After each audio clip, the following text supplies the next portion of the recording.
Are you ready?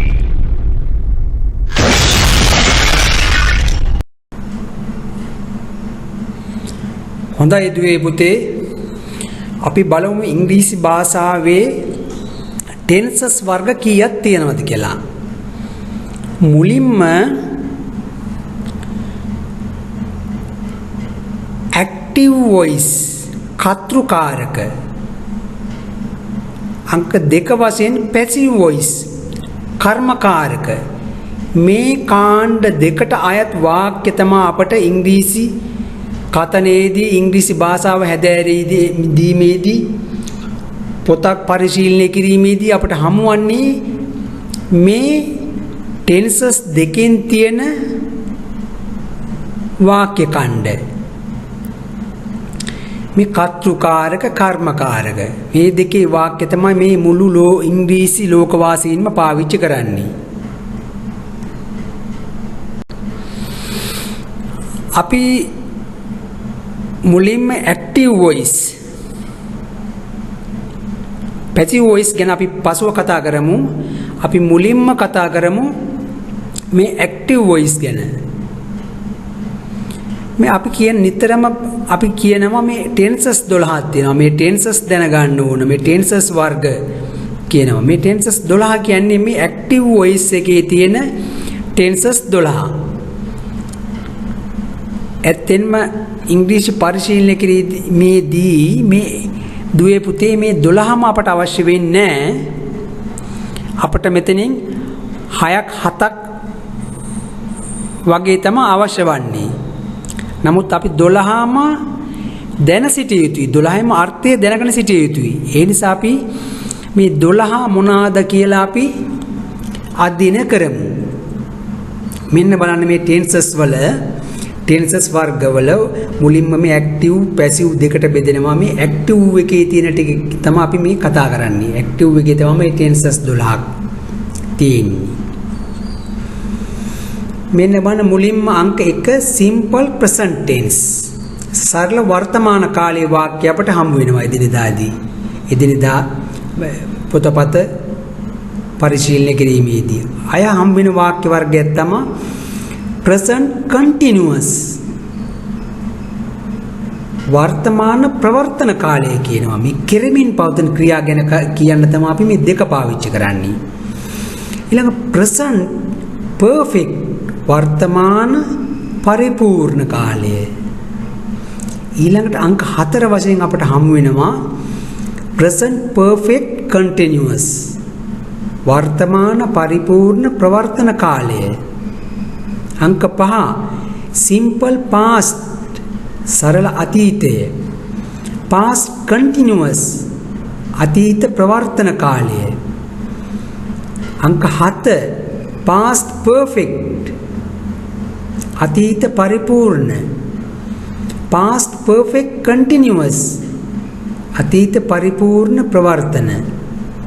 ඊළඟට අංක 9 simple future සරල අනාගතය. future continuous අනාගත ප්‍රවර්තන. future perfect අනාගත පරිපූර්ණ.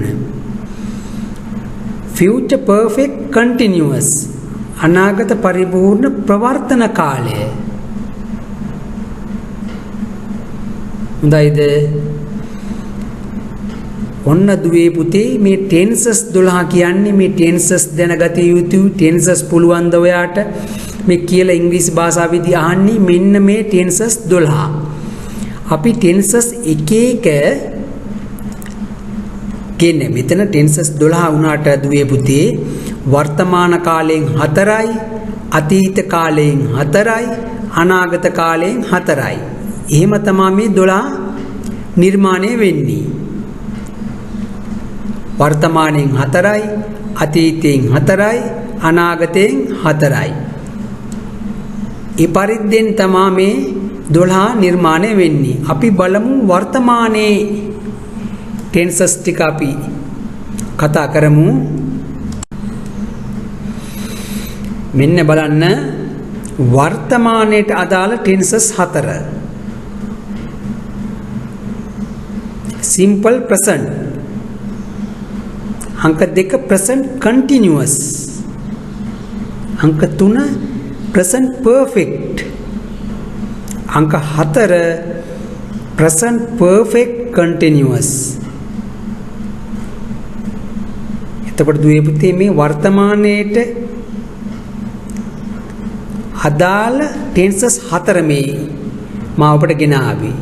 අපි දැන් විස්තරාත්මකව කතා කරමු simple present අංක 1. මෙන්න බලන්න අතීතයට අදාළ ටෙන්සස් 4.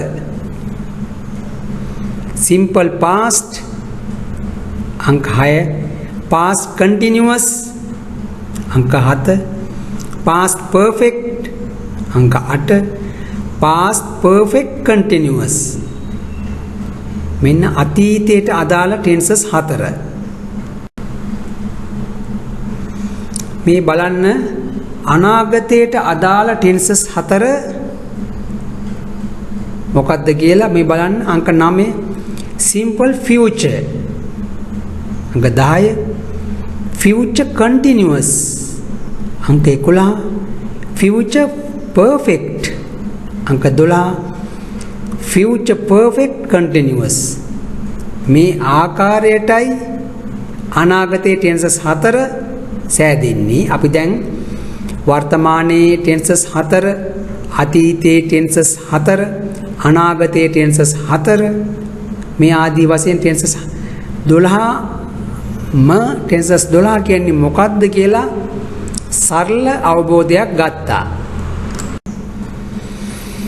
දැන් අපි එකින් එක ටෙන්සස් අරන් බලමු. මේ ටෙන්සස් 12 අංක 1 වශයෙන් අපි ගන්නේ වර්තමානයේ තිබුණු මේ simple present tense සරල වර්තමාන කාලය. සරල වර්තමාන කාලය simple present tense.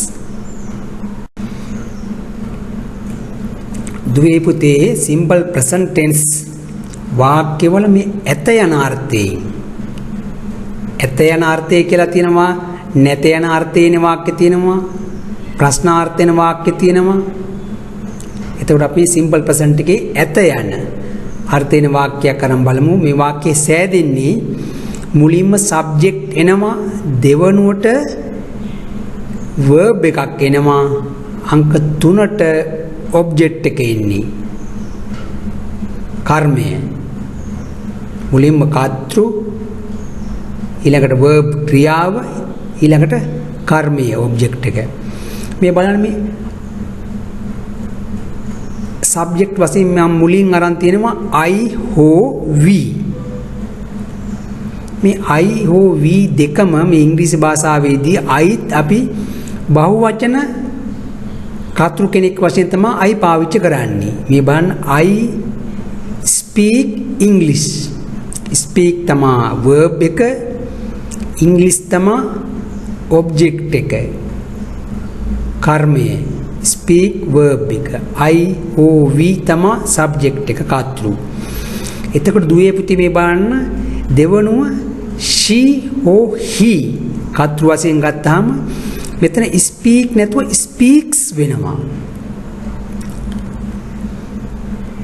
she speaks English. දැන් මෙතන මේ වල තේරුම එන්නේ පළවෙනි එකේ මම ඉංග්‍රීසි කතා කරනවා. නැත්තම් අපි ඉංග්‍රීසි කතා කරනවා. දෙවනු වාක්‍යයේ ඇය ඉංග්‍රීසි කතා කරනවා. නැත්තම් ඔහු ඉංග්‍රීසි කතා කරනවා. මේ දෙවෙනි වාක්‍යය බලන්න she he ඒක වචන කර්තෘලත් එක්ක මෙතන ක්‍රියාව පාවිච්චි කිරීමේදී මේ ක්‍රියාපදය ඒක වචන කරන්න අවශ්‍ය වෙනවා අපට.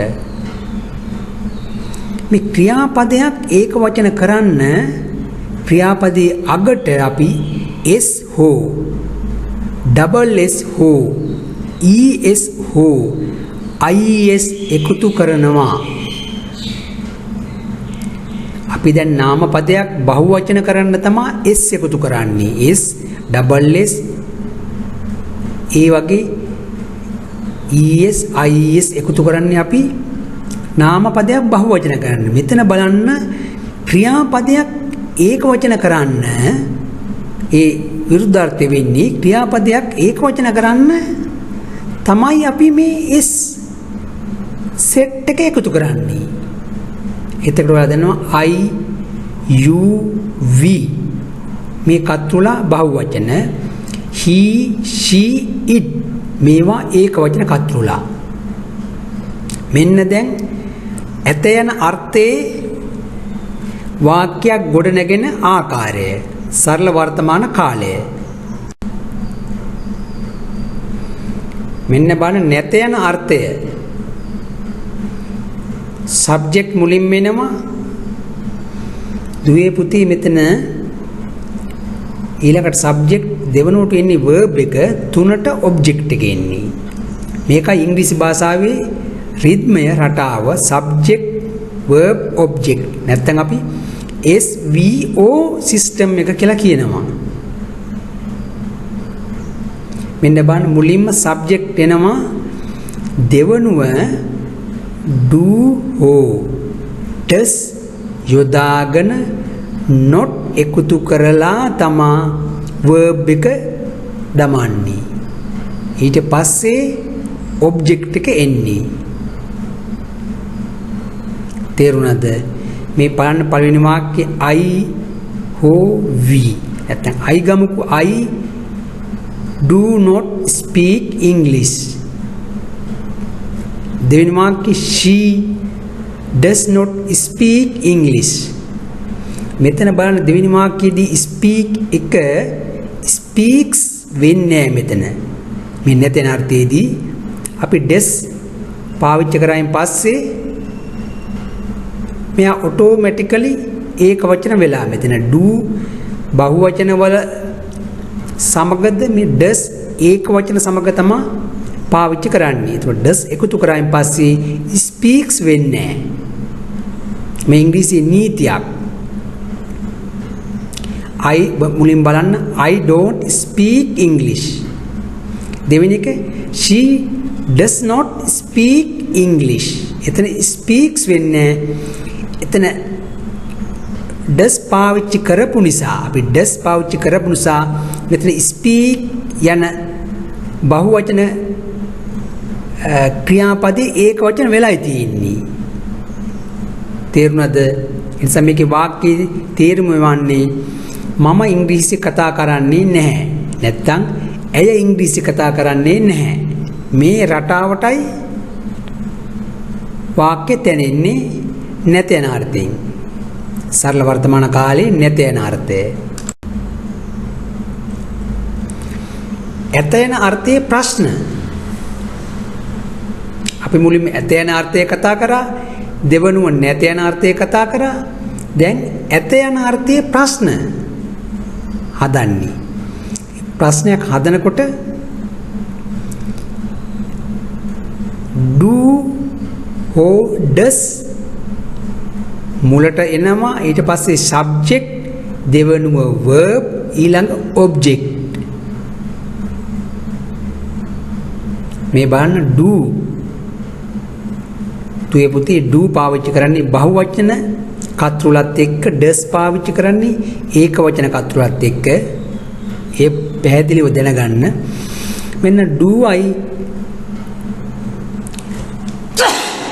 speak English. දෙවනුව does she speak English. does she speak මම මුලින් කීවා does දැම්මයින් පසුව මේ speaks වෙන්නේ මේ ඒක වචන does පාවිච්චි කිරීමේදී ඒක වචන වෙලා තියෙන්නේ මේ ක්‍රියාව. අපි ක්‍රියාපදයට s එකතු කරොත් මේ ඒක වචන කරන්න තමයි මේ එකතු කරන්නේ. දැන් ඒක වචන වෙලා තියෙන්නේ මේ does පාවිච්චි කරායින් පසුව. ඒ නිසා අපි speaks වෙන්නේ does she speak English. එතකොට මෙතන මේ තේරුම වන්නේ මම ඉංග්‍රීසි කතා කරනවද නැත්නම් ඇය ඉංග්‍රීසි කතා කරනවද.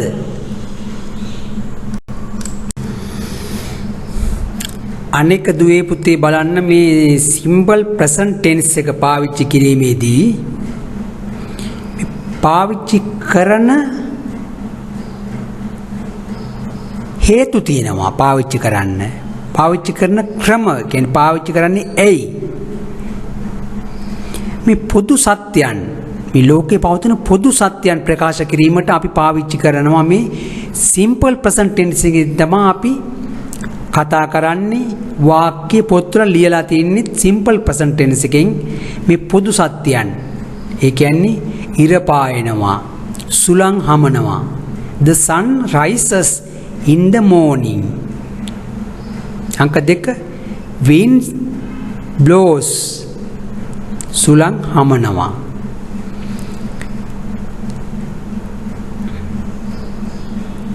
මේ පොදු සත්‍යයන් ප්‍රකාශ කිරීමට මේ ලෝකේ පවතින පොදු සත්‍යයන් මේවා ප්‍රකාශ කිරීමට අපි simple present tense තමයි පාවිච්චි කරන්නේ. නැත්නම් the sun is rising. නැත්නම් sun has rise. වගේ වෙන tenses පාවිච්චි කරන්නේ නැහැ. පුරුද්දක් වශයෙන් කරන ක්‍රියා ප්‍රකාශ කිරීමට habitual action පුරුද්දක් වශයෙන් අපි එදිනෙදා කරන ක්‍රියා ප්‍රකාශ කරන්නේ අපි මේ සරල වර්තමාන කාලයෙන් I go to school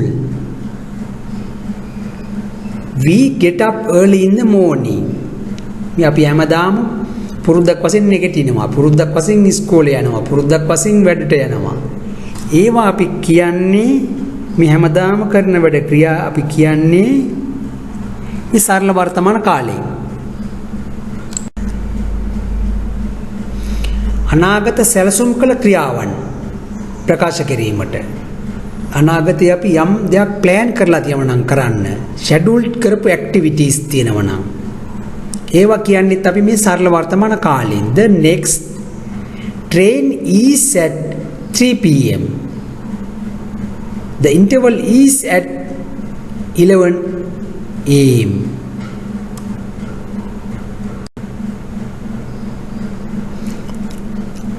අයදුවේ බුද්ධි අපි විධාන ලබා දීමට to give commands විධාන ඕක මෙහාට ගේන්න අරන් යන්න එන්න අනිවාර්යෙන් මේ වැඩේ කරන්න එවැනි විධාන ලබා දෙනකොට අපි පාවිච්චි කරන්නේ සරල වර්තමාන කාලය please close the door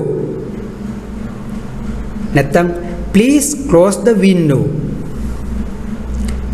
you must write now මේ ආදී වශයෙන් අපට මේ විධාන ලබා දීමේදී පාවිච්චි කරන්න නේ අපි මේ සරල වර්තමාන කාලය. අය අපි මේ උපදෙස් ලබා දෙද්දී to give instruction උපදෙස් ලබා දීමේදී පාවිච්චි කරන්නේ මේ සරල වර්තමාන කාලය මේ command වලටත් බොහෝ දුරට සමානයි. put 2 spoons of sugar Please handle this carefully. Please handle this carefully. මේ ආදී වශයෙන් අපි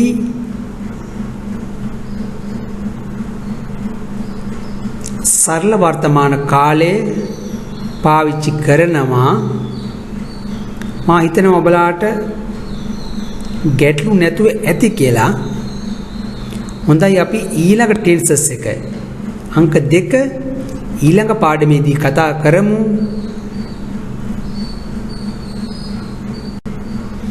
ඉතිරි පාඩම් සඳහා රැඳී සිටින්න පාඩම හා රැඳී සිටියාට බොහොම ස්තුතියි. පාඩම වටිනම් සබ්ස්ක්‍රයිබ් කරන්න.